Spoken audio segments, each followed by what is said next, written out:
প্রিয় দর্শক, radiant care চেতনায় নজরুল অনুষ্ঠানে আপনাদের সকলকে স্বাগত জানাই। আমাদের জাতীয় কবি কাজী নজরুল ইসলাম ছিলেন তারুণ্যের প্রতীক। তিনি অবিভক্ত ভারতে ব্রিটিশের বিরুদ্ধে যে আন্দোলন করেছিলেন, সে আন্দোলনে তাকে সবসময় স্বাগত জানিয়েছে তরুণরাই। তরুণরাই তার জন্য আন্দোলন করেছে, মিছিল করেছে। তিনি যখন কারাগারে, তখন একদল তরুণ তার মুক্তির জন্যে মিছিল বের করেছিল এবং সারা বাংলাদেশে, এই পূর্ববঙ্গে তখন তরুণরা নজরুলের প্রেমে প্রায় দেওয়ানা। যেখানে নজরুল যেতেন তার পেছনে অসংখ্য তরুণ ছেলে মেয়েরা তার সঙ্গে থাকতো। তিনি যখন আনন্দময়ীর আগমনে কবিতা লিখলেন, লিখে গ্রেপ্তার হলেন, তিনি তখন গান গাইতে গাইতে যাচ্ছিলেন এবং সেই সময় তার সঙ্গে অসংখ্য তরুণরা ছিল। অর্থাৎ বোঝা যায় যে তরুণরা যে ব্রিটিশের বিরুদ্ধে আন্দোলন করেছিল, সেই আন্দোলনকারী তরুণদেরকে জাগিয়ে তুলেছিলেন আমাদের জাতীয় কবি কাজী নজরুল ইসলাম।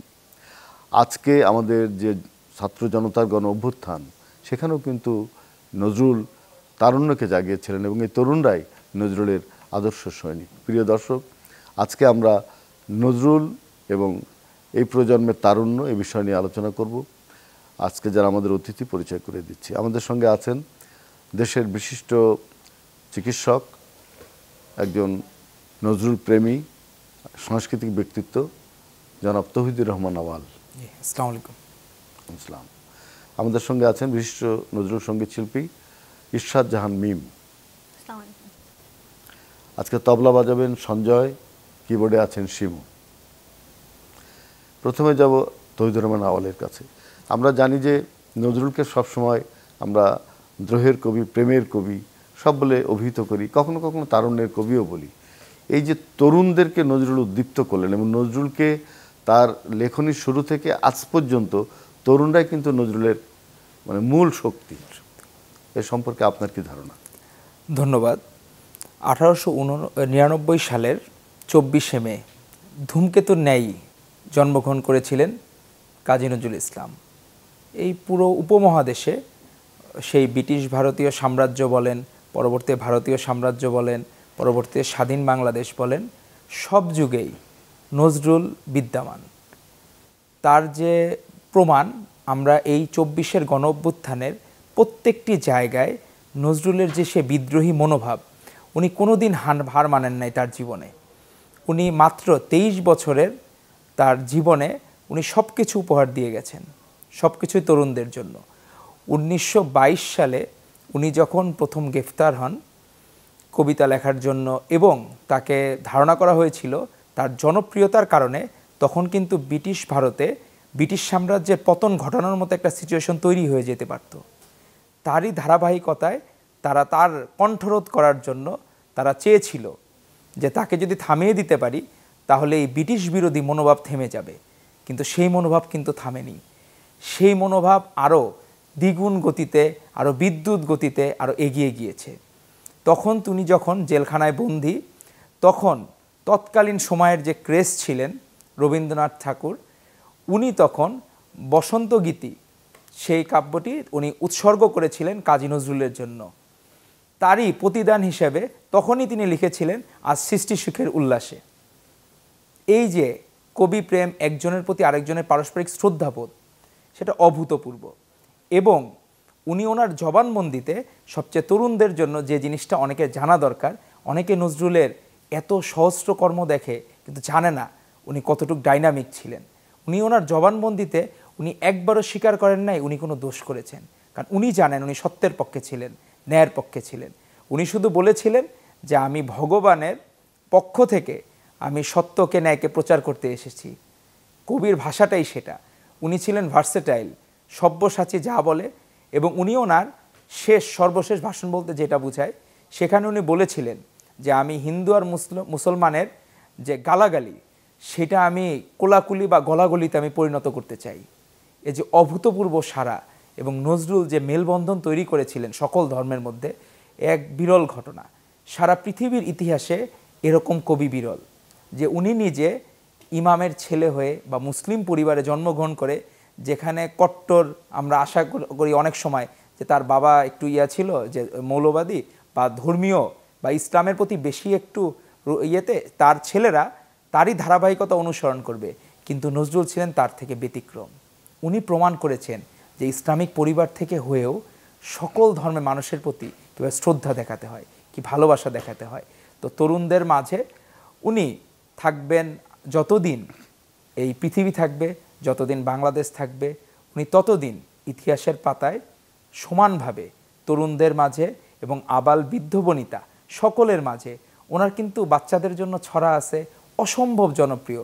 আমরা ছোটবেলায় আপনার যদি বলা হয় আপনি আপনার জীবনের জার্নি কিভাবে করতে চান, আপনি বলতে পারবেন নিঃসন্দেহে যে আমি নজরুলকে নিয়ে জার্নি করতে চাই। একটা ছোট্ট বাচ্চা থেকে শুরু করে শেষ বয়সের একটা বৃদ্ধের জন্য উপকরণ দিয়ে গেছেন নজরুল। অনেক ধন্যবাদ আওয়াল। আবারও আমরা আসবো আপনার কাছে। আমরা যাচ্ছি শাহজাহান মিমের কাছে। কোন গানটি শুনবো মিম? জি, এবারে আমি যে গানটি করতে চাচ্ছি, গানটি ফাল্গুন মাস নিয়ে। যেহেতু সামনেই ফাল্গুন মাস আসছে, তো ফাল্গুনের একটি গান করি। শুই পলাশ বনে রং ছড়ালো কে, শুই পলাশ বনে রং ছড়ালো কে, সেই রঙে রঙিন মানুষটি রে কাছে ডেকে দে, সেই রঙে রঙিন মানুষটি রে কাছে ডেকে দে, রং ছড়ালো কে, শুই পলাশ বনে রং ছড়ালো কে।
ভালো লাগলো, দুর্দান্ত, অসাধারণ। ধন্যবাদ।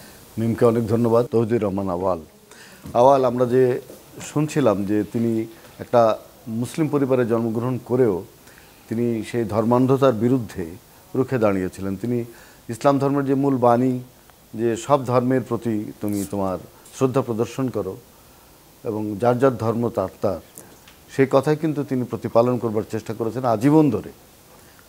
সেটি একটা তারুণ্যের ধর্ম। তারুণ্য কিন্তু একজন বয়স্ক মানুষের ভিতরেও তারুণ্য থাকতে পারে, তাই না? এবং সেই যে তরুণ হয়ে উঠতে চায়, তরুণ হয়ে ওঠা মানে নতুনের সঙ্গে থাকা, সাম্প্রতিক সময়ের সঙ্গে থাকা। তো আপনি বলছিলেন যে এবার গণ অভ্যুত্থানে তরুণরা নজরুলকে গ্রহণ করেছিল। আমরা জানি যে এভাবে গ্রহণ করেছিল, তার রাস্তায় বিভিন্ন জায়গায় তার গান, তার কবিতা পড়ছিল। আমরা মনে করেছিলাম যে নজরুল মনে হয় খুব বহুল পঠিত না, মানে একটা ফ্যাসিস্ট সরকার নজরুলের মতো একজন বিদ্রোহী কবিকে ওইভাবে সামনে আনতেও চায় না। তাহলে এই তরুণরা কি করে নজরুলের মন্ত্রে দীক্ষিত হলো? আপনার কি মনে হয়? নিষিদ্ধ জিনিসের প্রতি যেটা আপনি বেশি না করবেন, বাচ্চারা সেটা বেশি করতে চায়। আপনি তরুণদের যেটা নিষেধ করবেন, তারা মনে করবে ওইটার মধ্যে ভালো কিছু আছে। তারা খুঁজে খুঁজে নিয়েছে যে কোথায় আমি আমার আবেগগুলো পাবো এবং অতীতে কারা করে আসছে। আপনি দেখবেন যে কাজী নজরুল ইসলাম তার জীবনটা চলে গেছে, উনি শুধু সাহিত্যকর্ম না, উনি কিন্তু রাজনৈতিকভাবে যথেষ্ট সচেতন ছিলেন এবং উনি কিন্তু সমাজতন্ত্রের একজন বিশেষ ভক্ত ছিলেন।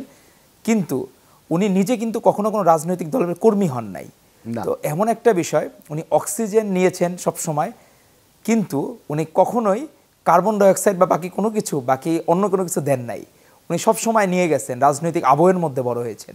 সকল লেখায় ওনার যে বিপ্লবী চেতনা, এই চেতনা কোথা থেকে এসেছে? উনি দেখেছিলেন যে ব্রিটিশ সাম্রাজ্য এখানে শাসন করতেছে, শোষণ করতেছে, শোষণের বিরুদ্ধে উনি লিখেছিলেন। ঠিক সেরকমভাবেই এই ফ্যাসিবাদ বিরোধী যে আন্দোলন শুরু হলো, তখন কিন্তু মানুষজন খুঁজেছে যে আগেও তারা এরকম শোষণের শিকার হয়েছিল, ফ্যাসিবাদের শিকার হয়েছিল। তারই ধারাবাহিকতায় তারা নজরুলকে খুঁজেছে, তারা সকল বিপ্লবের মাঝে নজরুলকে খুঁজেছে এবং তারা দেখেছে যে নজরুল সঠিক। নজরুল কখনো আলালের ঘরে দুলাল ছিলেন না। উনি জন্ম হয়েছেন, আপনার মনে হবে যে পাশের বাড়ির ছেলেই মনে হয় নজরুল। এত মানুষের কাছে তিনি ছিলেন, মানে মানুষের কিন্তু মিশতে পারতেন তার জীবদ্দশাতে। এবং তার যে লেখা, যে কিশোরদেরকে উদ্দীপ্ত করেছে একদম ছোটবেলায়, ভোর হলো দোর খোলো খুকু, হ্যাঁ হ্যাঁ, নিঃসন্দেহে আমরা এটা পড়তাম, পড়ে এখনো পড়ি, এখনো ভালো লাগে, এখনো ভালো লাগে। এবং উনি উপহার দিয়েছেন বিপ্লবের মাঝেও যে আনন্দ থাকতে পারে। আপনি দেখেন রবীন্দ্রনাথ ঠাকুর লিখেছিলেন পূজারিণী, কিন্তু সেই নজরুল যখন পূজারিণী দেখলেন, এতে মনে হলো যে আমরা কি পেলাম। এবং উনি শুধু বিপ্লবের কবি, বিদ্রোহের কবি না, উনি প্রেমের কবিও ছিলেন। এবং উনি সব ধারায় উপহার দিয়ে গেছেন এমন কিছু যা আজীবন, এবং যতদিন এই পৃথিবী থাকবে ততদিন নজরুল থাকবেন। এবং দ্বিতীয়ত বিষয়টা হচ্ছে যে নজরুলের যে 4000-এর উপর সঙ্গীত, একটার সাথে আর একটার মিল নাই। আপনি দেখবেন যে ধারা ভিন্ন ভিন্ন ধারা, যে আমরা শুনলে আপনি কখনো আপনার শ্রুতি মধুরতা এক চুল পরিমাণ কমবে না। মনে হয় আমি নতুন নতুন কিছু শুনছি, আমি নতুন নতুন কিছু পাচ্ছি। এই যে ভালোবাসা, আপনি যদি ন্যূনতম সঙ্গীত প্রেমী হন, আপনার নজরুল প্রেমী হতে আপনি বাধ্য। আপনি যদি কাব্যপ্রেমী হন, আপনি নজরুল কাব্যের প্রেমী হতে বাধ্য। সব কিছুতে উনি ছিলেন সর্বোচ্চ, এর উপরে ভালো করা সম্ভব না। আমরা যদি মার্কস দেই না যে হ্যাঁ যে কত পেলাম, যদি বিপ্লবের ধারা হয় উনি 100-তে 100, সঙ্গীতের ধারা হয় 100-তে 100, কাব্যের ধারা হলে 100-তে 100, সব কিছুতেই। এবং ওনার মধ্যে কখনো ধর্মীয় গোঁড়ামি ছিল না, যেটা এই আন্দোলনের মানুষজন পছন্দ করেছে। তারা দেখেছে যে ফ্যাসিবাদ বিরোধী আন্দোলনে কোনো বর্ণ নাই, একটাই বর্ণ, যে আমি স্বৈরাচারের বিপক্ষে, ফ্যাসিবাদের বিপক্ষে। তখন তারা পেয়েছে সেই বিদ্রোহী কবিতা, তখন তারা পেয়েছে, আমরা ছোট্টবেলা থেকে বাংলাদেশের রণসঙ্গীতটিও আমাদের নজরুল ইসলামের করা। এই যে উপহারগুলা, এগুলো বিরল ঘটনা। পৃথিবীর ইতিহাসে অন্য কোনো জাতি এই রকম একজন কবি পাওয়া, এবং উনি সবচেয়ে সৌভাগ্যবান। সেখানে তার নামে 3টি দেশে এই ডাকটিকিট প্রকাশিত হয়। তার নামে ভারতে প্রকাশিত হয়, তার নামে পাকিস্তানে প্রকাশিত হয়, তার নামে বাংলাদেশে প্রকাশিত হয়। উনি সর্বজন বিদিত এবং ওনার গ্রহণযোগ্যতা, উনি ইন্ডিয়ার পদ্মভূষণ পদক পেয়েছেন, বাংলাদেশের সর্বোচ্চ স্বাধীনতা পদক পেয়েছেন। ওনার জীবদ্দশায় উনি হয়তো বা স্বাধীনতা পদকটি দেখে যেতে পারেননি, কিন্তু তার আগেই মহান স্বাধীনতার ঘোষক শহীদ রাষ্ট্রপতি জিয়াউর রহমান তাকে নাগরিকত্ব দিয়েছিলেন সর্বশেষ।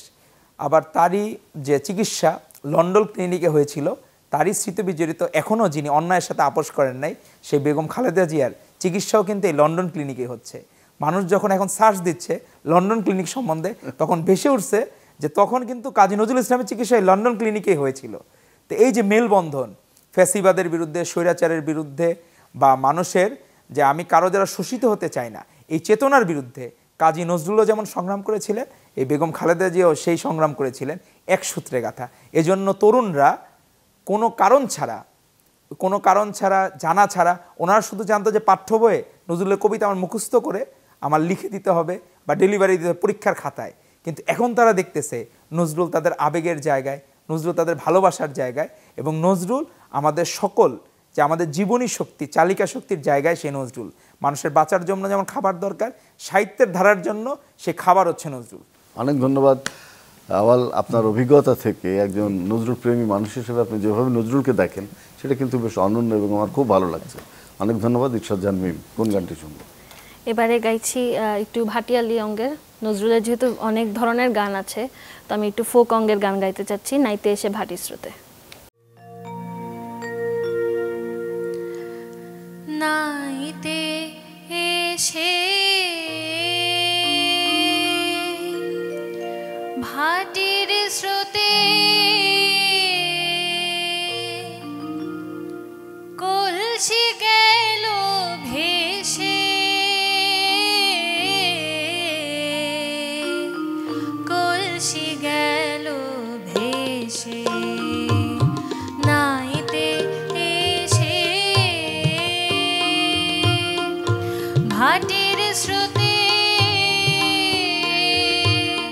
কলসি গেল ভেসে, কলসি গেল ভেসে। সেই দেশে যায় হরে কলসি, সেই দেশে যায় হরে কলসি, বন্ধু রয় যে দেশে, কলসি গেল ভেসে। নাইতে এসে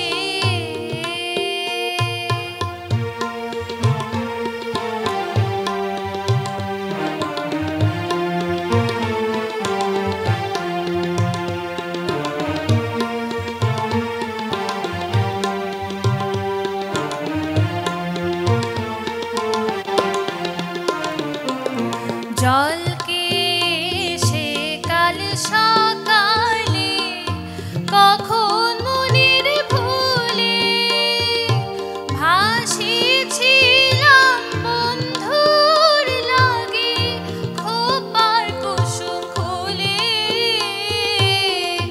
কোলে এসে লাগলো সে ফুল,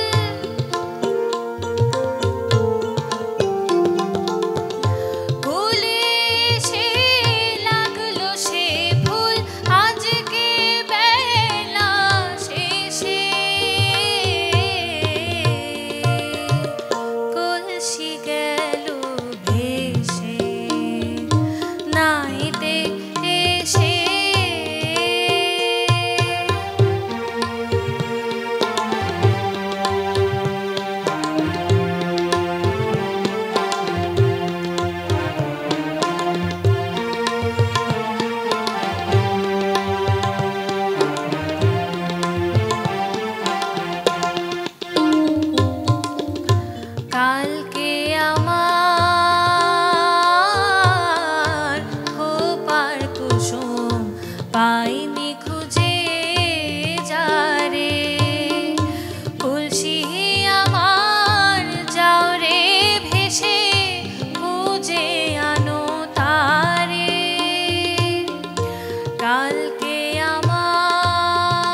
ঘাটির স্রোতে কলসি গেল ভেসে, কলসি গেল ভেসে, নাইতে এসে সেই দেশে যায় রে কলসি, সেই দেশে যায় রে কলসি, বন্ধুরয় যে দেশে, কলসি গেল ভেসে, নাইতে এসে।